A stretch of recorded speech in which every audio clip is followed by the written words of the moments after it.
welcome to Mama Mystery. I am your host, Kelly. And I am your co-host, Austin. And I hope that you noticed that I have finally figured out the sound issue. Hopefully it's better this episode. I've been having issues getting Austin's mic to be loud enough and so that we're both at the same volume, and I'm just not really savvy. Big rookies. With this, yeah. That's but right. by episode 21, we finally figured it out. And that's your message for if you're trying to get good at something. Yeah, you just keep going. You just keep doing it. Yeah. Really motivational. I hope that really got you through your Monday. The motivational Monday Mama Mystery Murder. Oh my gosh. So yes, it is Murder Monday. So we do have an exciting episode ready for you today. But first, I want to remind everyone about the giveaway we're doing. If you are a new listener, we do have a giveaway that we're doing. Basically, all you have to do is go to Apple Podcast, write us a review. You do have to write it. Otherwise, I cannot see who left it.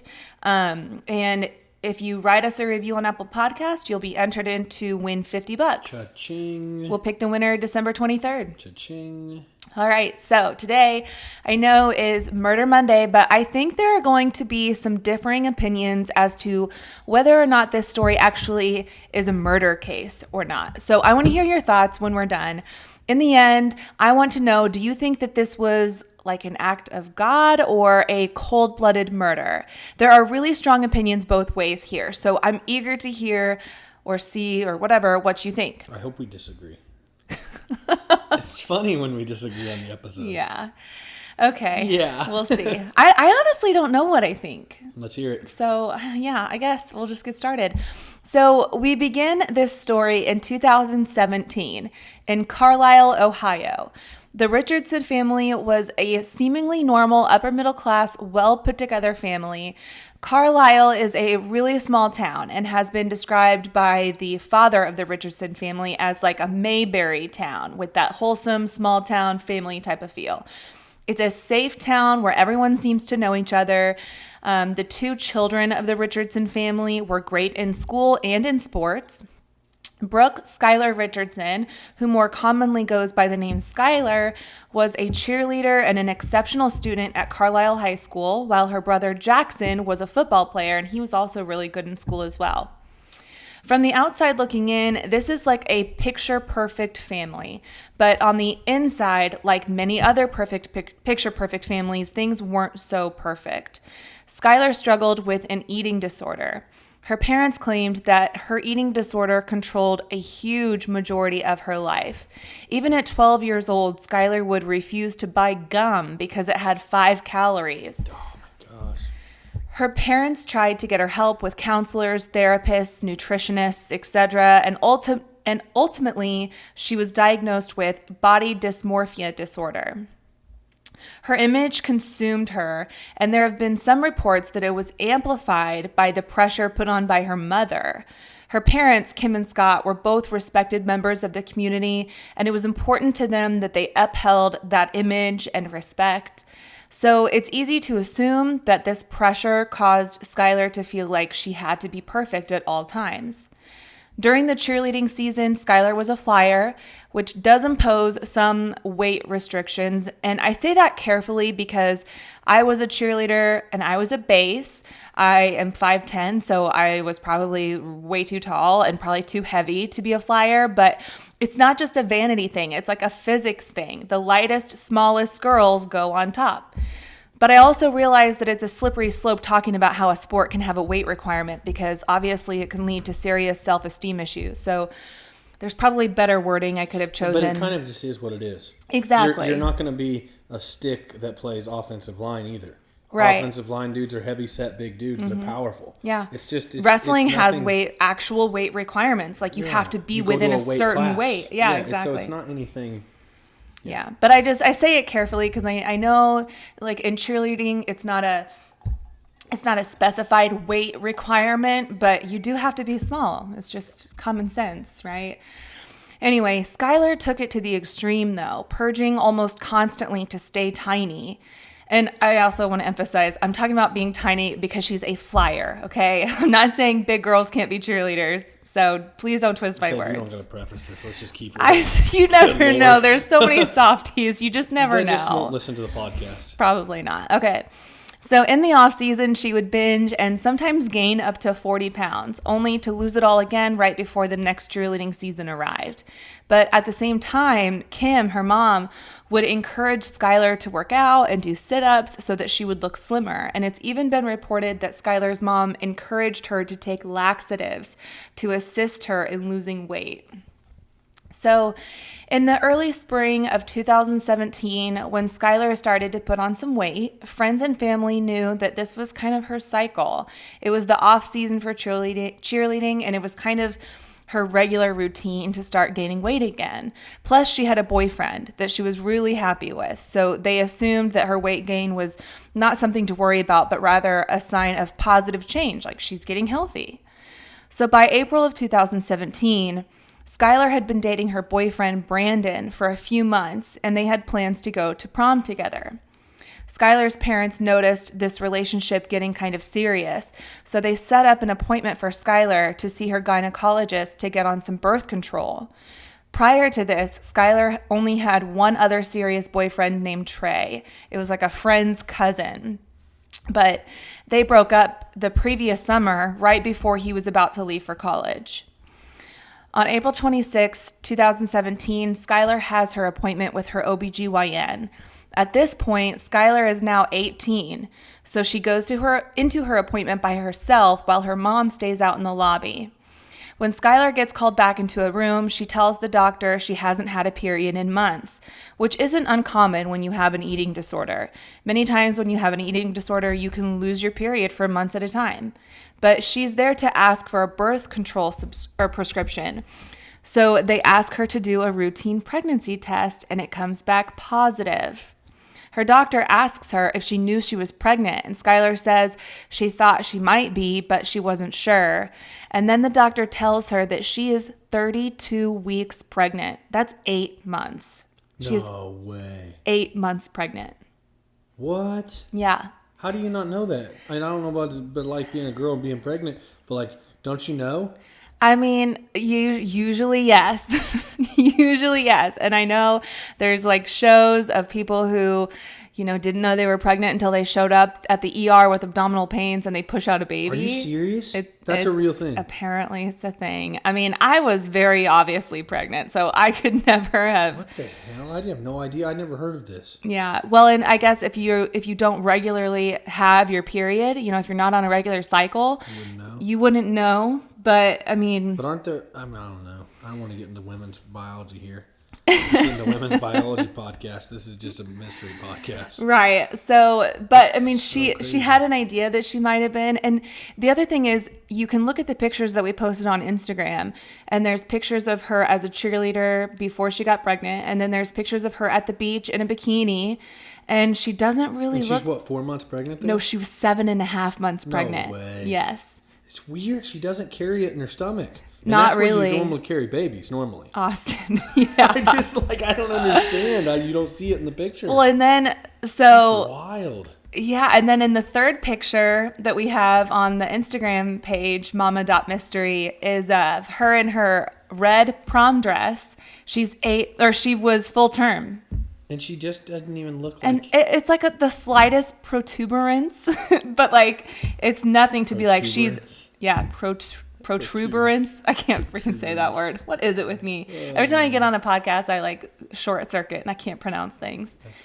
But anyway, yeah, so she was 8 months pregnant. So at this appointment, Skylar starts to get super anxious and upset, crying to her doctor, begging him not to tell her mom. She knew her mom would be super disappointed and upset. And this part is a little surprising to me, but maybe it's not all that surprising since it's like a super small town and everybody knows each other. So some things that wouldn't slide at another doctor's office maybe slides here. But Skylar begs the doctor to give her a birth control prescription so that she can show her mom that she got the script. And the doctor agrees to prescribe her birth control as long as she promises to come back for prenatal care. So the doctor gives her the medicine even though he knows she's pregnant. Can that, like, damage the baby? So as far as I know, no. But I mean, like, you know, it's not going to terminate a pregnancy, but I don't know what other kind of side effects it would have. Interesting. So social pressure. Yeah. Oh, well, and pressure from her parents too, or more specifically her mom. Yeah. So when Skylar comes back with the prescription, Kim can tell that she's been crying. So she asks her what happened, and Skylar just told her that it was a traumatic experience being her first time at the OBGYN. And I think if you're a girl, you can probably relate to this. I mean, I don't know anybody that looks forward to going to the OBGYN. I certainly don't. So anyway, well, within a couple days, Skylar is at school when she gets a text from her mom. Apparently, Kim received an email from the OBGYN about Skylar's pregnancy. It was allegedly sent to Kim by accident. So Kim tells Skylar her life is over and she'd have no future if she was pregnant. And Skylar insisted that this was a mistake and that she was absolutely not pregnant. She got the prescription filled, took the pills like they were supposed to be taken if you're not pregnant, and never called her doctor back or set up any future appointments. So she just convinced her mom that she was not pregnant, even though she knew she was. So a few weeks later, on May 5th, Skylar got ready for prom and wore that beautiful mermaid-style red sparkly gown. And in the picture, which, like I said, is on our Instagram page, you can see the slightest bump, but nothing that looks like she's definitely 7 or 8 months pregnant. And at this point, she's actually full term. She would have been 9 months pregnant. So she and Brandon go to prom, dance the night away as if life is just normal. 2 days later, on May 7th, Skylar gave birth to her daughter alone in her bathroom while her parents were asleep. What? Skylar said that she woke up in the middle of the night with extreme back and stomach pains. She went into the bathroom and sat on the toilet where she says the baby just kind of came out. Her story has changed a little bit over time. Sometimes she says she tried to catch her. Other times she said that she didn't and the baby just fell into the toilet. There are also discrepancies as to whether or not the cord was wrapped around the baby's neck and what color the baby was, like if the baby was pink or if the baby was super pale. Because at first she said the baby was white. And normally when babies come out, they might have like white stuff on them, but like their color is supposed to be pink. So anyway, also there were discrepancies of if the baby was breathing or if the baby had a heartbeat. Skylar said that she held her for hours waiting for her to open her eyes or cry, but that she never did. Skylar then cleaned up the bathroom and wrapped her baby girl in a towel, and she took the baby down to the garage and grabbed a shovel. She chose a spot in her backyard between 2 trees where she could see the spot from her bedroom window. She dug a small hole, placed her baby in the hole. All this in the middle of the night? All of this happened in the middle of the night. And, you know, it's crazy because some people are in labor for like 20 hours. The fact that she just like woke up and like gave birth and had enough time to clean herself up, clean up the bathroom, go dig a hole and bury her baby is just like mind blowing to me. So anyway, she dug a small hole, placed her baby in the hole along with some rose petals from this corsage that Brandon got her for prom, and she buried her baby and decided to name her Annabelle. The next morning, she texts Brandon and says, quote, "Last night was the worst night ever, and I didn't go to sleep till 5:30, but I feel so much better this morning. I'm happy." He says, "Good, babe. I hate that you went through that without me." And she responds, "It's okay. I'm just glad it's over." Later that day, Skylar went to the gym, and while she was there, she texted her mom, quote, "I'm literally speechless with how happy I am. My belly is back. OMG. I am never, ever, ever, ever letting it get like this again. You're about to see me looking freaking better than ever before. OMG."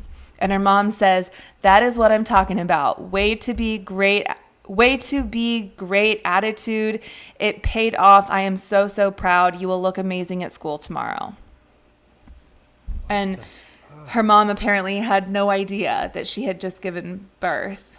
to a baby. And then Brooke also, her name is Brooke Skylar, but she goes by Skylar. Skylar took a picture of herself at the gym, and it very much looks like a post-pregnancy baby belly. Like, it's her stomach's flat right until like her belly button, where it has this like, very defined bump. And if you just Google it, you can find those pictures. But it's very clearly a post-baby belly.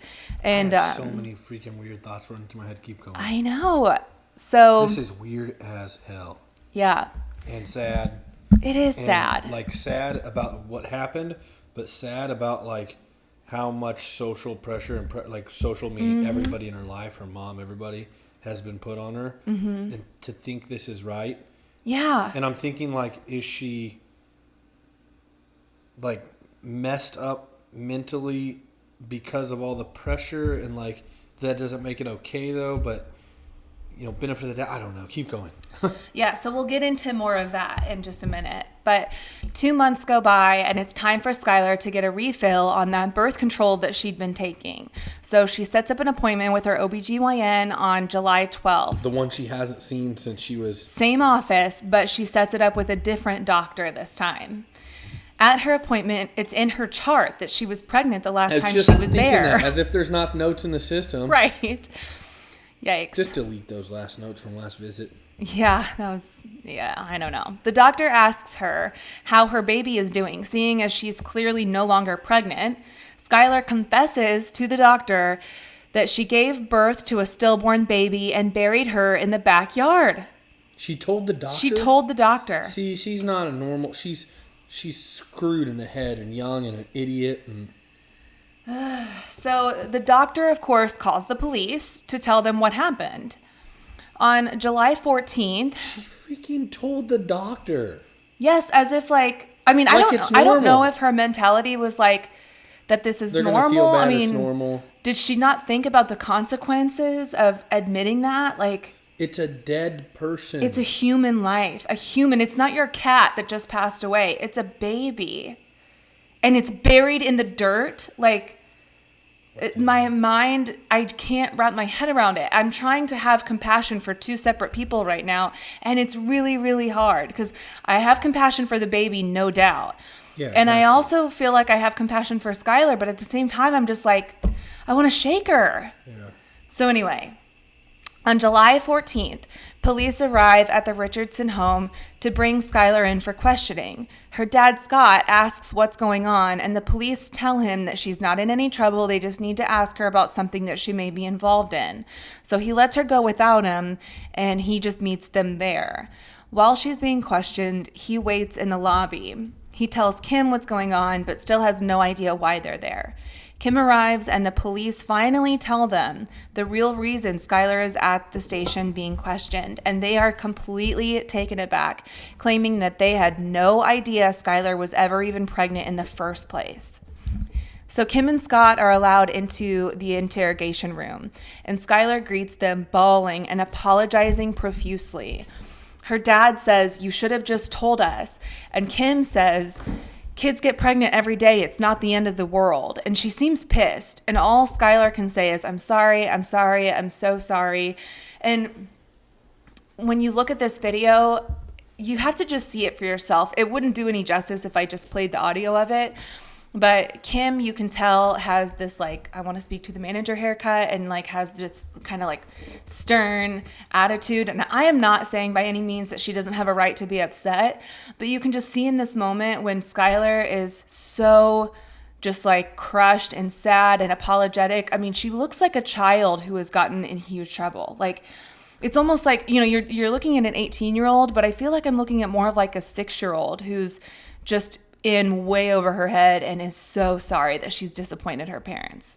Like, I can tell she very clearly has remorse, and I don't think she ever realized how much trouble she was really going to be in. But then at one point, Kim tells Skylar, "We had the perfect life." And Scott asks, she's the... Right? Like, are you serious? Like, that's your reaction? Not like... So she said that out loud? She said it out loud, and it was recorded, and the whole interview is on YouTube, so you could watch it if you want to. But she just sits down and shakes her head and says, "We had the perfect life." And Skylar's just sitting there bawling. Scott asks, who's the father? And Skylar says, Trey, the guy I dated a long time ago. Kim says, you lied to him, you lied to me about so much, and now you're going to lose Brandon over this. Like, now you're going to lose your boyfriend over this? Like, I can't, like, where are your priorities? There's a dead baby in your backyard, and you're worried about, like, oh, we had the perfect life, and now you're going to lose your boyfriend. Like, who gives a shit about the boyfriend? It's just crazy. Crazy. So 5 days later, on July 17th, authorities discover baby Annabelle's remains in the backyard. At this point, all that really remained was bones, but they noticed that some of the bones appeared to be burned, or at least one of the forensic anthropologists claimed that some of the bones appeared to be charred. So detectives tell Skylar what they found, and Skylar tells them that she did not burn her baby. And you can tell she's like, just shocked to even hear that the bones were burned. And she denies repeatedly. They asked her a total of 17 times if she had burned her baby. And then by the 17th time, her story finally changed. But this is a psychological tactic that detectives sometimes use to get someone to crack, and it's often why innocent people admit to a crime they didn't really commit. She told the investigators that she had a lighter and touched it to the baby a little bit in an effort to cremate it. But when she said that, it was after the detectives already kind of gave her that idea, gave her that out. So one of the detectives said, I'm thinking maybe you did it because you wanted to cremate the baby and have a little piece of her with you. And they kind of just put it in her head. And then she came out and said, well, yeah, I guess I did. She also put it to the baby though. Wouldn't it still would that show up on the bone? So exactly that was exactly my thought. She gave birth to a baby that had skin, tissue, muscle, whatever, all the way down to the bone. It was hard for me to even believe that she had burned it, especially the way she's saying she did. Because if she's saying I just held the lighter to it a little bit, that would not cause bones to char. Plus, it takes incredibly high degrees of temperature to burn bones, so a little lighter, I don't think would have done that. She also insisted in the beginning that the baby never made any noise, but now she's telling them maybe she made a gurgling noise. But again, that was after a detective asked her multiple times if the baby ever made any noise, any whimpers, any gurgling sounds, and they asked her over and over and over again, and finally she said maybe she made a gurgling noise. So because of this, though, it changes things big time, because if she didn't make a noise, then it's safe to assume that she was a stillborn baby. But if she did not make a noise, then that would mean her life was, if she did make a noise, then that would mean her life was taken from her. So Skylar was arrested and charged with reckless homicide and sent to jail, where her parents paid her bail, and she was sent home until her court date 2 weeks later. And after that hearing, she was arrested for aggravated murder, voluntary manslaughter, endangering children, and abuse of a corpse. The prosecutor suggested that her motive to kill her baby was that the baby wouldn't fit into her picture-perfect life. He further used the evidence of the text to her mom and boyfriend the next day, the pictures she took of herself at the gym the day after she gave birth, to suggest that she never really mourned her daughter. Which is fair. Because, Skylar was relieved that the baby was gone and that the pregnancy was over. And according to prosecutors, Skylar Googled how to get rid of a baby days before the baby was born. He also pointed out that Skylar never made arrangements to have her baby in a normal way. She never made follow-up appointments or made arrangements for adoption, and she never told anyone about it. So, what if she would have had a healthy baby? Then what would she have done with it, Mm-hmm. So Trey Johnson, which is the baby's father, and his family attended many of the hearings, and they found out about the baby over Facebook, which is super sad. During the trial, people would literally camp outside of the Richardson home and totally vilified Skylar and her family. Their image was totally destroyed. The case went on for an entire year, putting Skylar's plans to go to the University of Cincinnati on hold. Skylar had to wear an ankle monitor as she was on house arrest during her trial, and it didn't serve her to go into the public anyway, since this small town was well aware of what she'd done, and everybody knew who they were. They knew the story. Like, it's a small town. Mm-hmm. Skylar's defense attorneys presented evidence from doctors who changed their minds regarding the char on the baby's bones, claiming that they had in fact never been burned, which also proves Skylar's innocence when she claims that she never burned the baby. Like, that proved to be true. So another psychiatrist spent hours interviewing Skylar during the trial and diagnosed her with a mental disorder that would cause Skylar to comply with authority figures, which would explain why she changed her story to fit their narrative. And it also kind of explains why she was so quick to want to please her parents.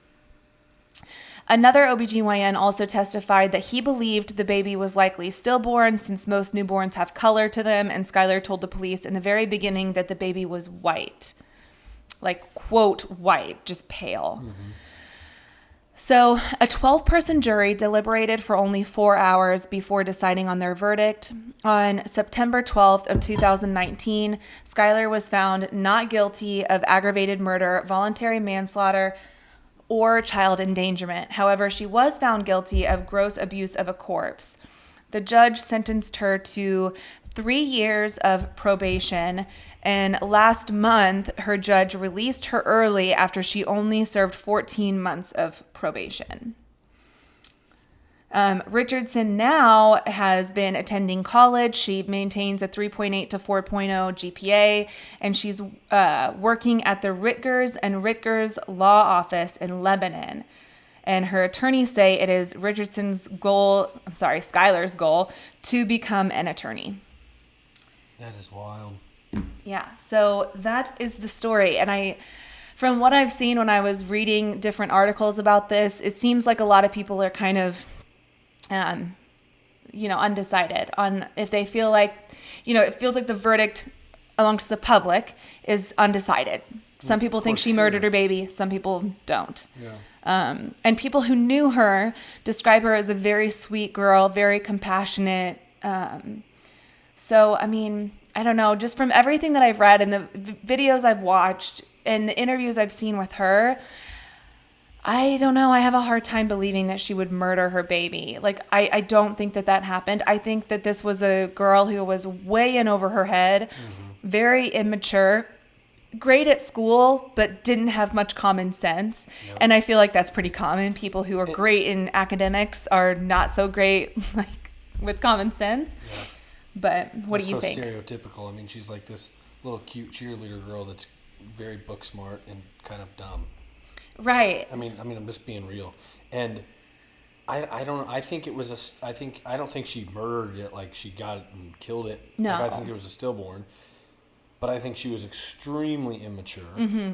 And I think her family, like her mom, if she's listening to this, I think she's if she's listening to this, you're an idiot. But I think she's a complete all about image, keep up with the Joneses, compare yourself to everybody in the world, moron.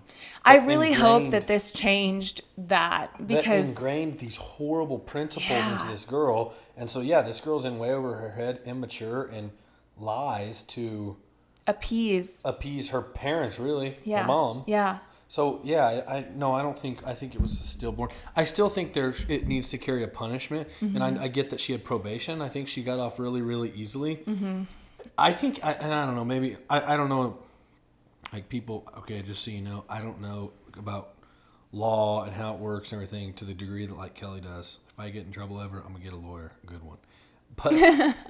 But I feel like the mom has some sort of responsibility in this way that she raised her, and in this way that she, I get that probably has no legal implication, but I'm just saying, her mom has issues. Yeah, it's really disappointing that, the priorities, I guess, that she instilled, or the values she instilled in her daughter, manifested in such a horrible way. Right, and I get she's 18, so the mom can't get anything legally. But when I said that out loud, I realized it sounds stupid. But I'm just saying, like, that's But I understand crazy. what you mean. It's like she's culpable for some of this, like, for the way that Skylar turned out, because... Well, and then in the room, you literally say we had the perfect life. Like, that's the cherry on top of the way you raised her. What were you doing? Yeah, right. And it feels weird. I'm not going to lie. I hate talking about people, so it feels weird knowing that we're talking about people that are... Like, I get the murder mystery, the whole thing, mama mystery, the whole thing is talking about people. But, like, we're talking about people that could potentially listen to this and are trying to continue a normal life. That feels weird. I don't like that. But it's just interesting. The only thing I ever hope when it comes to these cases, like, when we talked about, oh my gosh, who was it?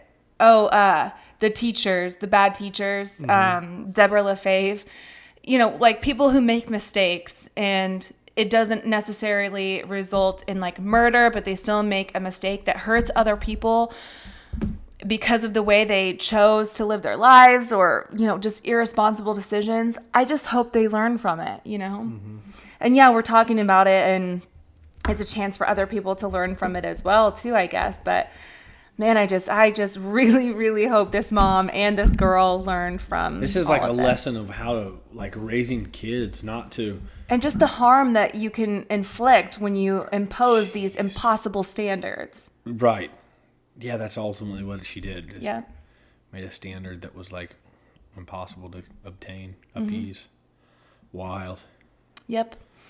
Well, thank you so much for listening. Have We'll a be back. great week. We'll be back on Friday for a Freaky Friday episode. If you have any suggestions, message me. I love hearing suggestions. I've gotten a bunch lately, so I'm going to sort through them. And We got thousands of episodes to go, so we're going to need the content. Yeah. Mama Mystery out. Bye.